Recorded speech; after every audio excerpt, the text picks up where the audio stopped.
nuevamente, previo a la consulta del 3 de diciembre, se dijo en muchas oportunidades, esta es una estrategia del gobierno para desviar la atención de lo que pasó en la primaria, esta es una estrategia del gobierno para de alguna manera cambiar la matriz de opinión en el país. Y hoy ciertamente, luego del resultado, que también lo vamos a conversar, lo que significa ese resultado, estamos viendo que sigue creciendo el conflicto a nivel internacional, que siguen escalando las posiciones respecto a esto, pero también hay un componente a lo interno, con lo que hemos visto con la presentación de esta ley y lo que hoy significa, por supuesto, las series de denuncias que se están haciendo algunos dirigentes políticos en el país, vinculándolos a la ExxonMobil, vinculándolos a posturas a favor de Guyana. Parece como un conflicto que camina en dos sentidos, ¿no? Bueno, la primera cosa, Carlos, es que yo considero que es erróneo por parte del gobierno llamar a la unidad nacional mientras hace declaraciones de esta naturaleza, que obviamente complican o de alguna forma coadyuvan en que la crispación que ya tiene el país se consolide y se incremente. Y creo que este no es una buena forma de trabajar en procura de la recuperación de un territorio Esequibo, de abordar un tema tan importante, un tema de Estado, un asunto estratégico como lo es el tema del Esequibo.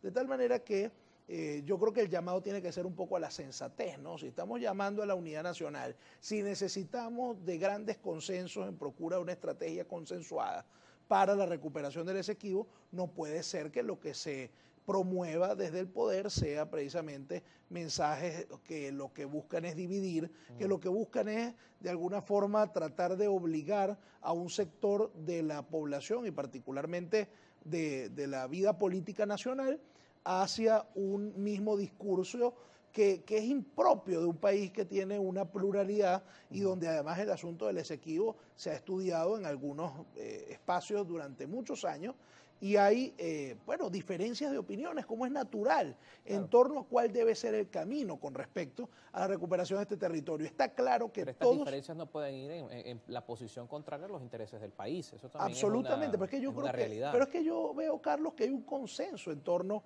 al convencimiento de que el Esequibo es venezolano. Hay un consenso en torno a que el Estado tiene que tomar las decisiones que deba en beneficio precisamente de esa reclamación, pero al mismo tiempo hay, como es lógico, dudas con respecto a algunas cuestiones que ha venido planteando el gobierno. Por ejemplo, la posibilidad de que se desconozca o de que no se participe en el juicio que ya está abierto en la Corte Internacional de Justicia. Es decir, hay una posición histórica que todos reconocemos. La Corte Internacional de Justicia no tiene jurisdicción para pues, abordar o para conocer el asunto Esequibo. Pero cuando el procedimiento se inició en la Corte, el Estado venezolano no acudió en los plazos que el derecho procesal le asigna a los efectos de oponerse procesalmente hablando a la jurisdicción de la Corte. Porque procesalmente el hecho de que usted no asista al juicio no implica que usted está desconociendo la Corte. La Corte se declaró con competencia y al día de hoy tenemos un juicio que si nosotros no acudimos, eso no va a restar posibilidades a que allí se emita una decisión, una sentencia que surta efectos jurídicos sobre nuestra realidad territorial y que sea inconveniente para los venezolanos. Entonces, aquí es un tema de pensar estratégicamente. Y parece entonces un problema más de forma que de fondo, ¿no? Porque si todos coinciden en que la defensa del Esequibo es prioridad para el Estado, pero no todos coinciden en la forma como se hace.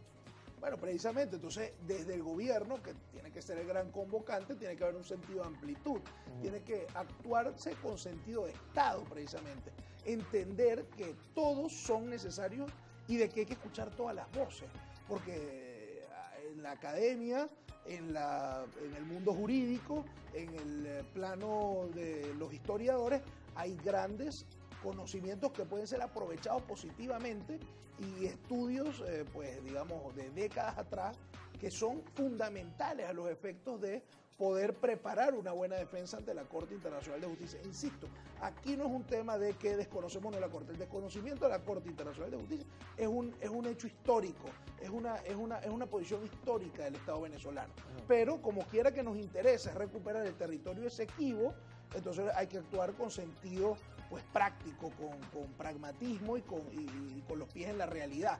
Y ese es el llamado que habría que hacer en este caso al Estado. Y por supuesto, insisto mucho en la necesidad de la creación de los consensos, pero los consensos implican respetar al otro, reconocer al otro, respetarlo, escucharlo e incorporarlo para lograr una estrategia común, que es lo que nos interesa. Nos toca hacer una pausa. El 3 de diciembre, con este referéndum consultivo, derivó en una serie de medidas que se presentaron esta semana en la Asamblea Nacional.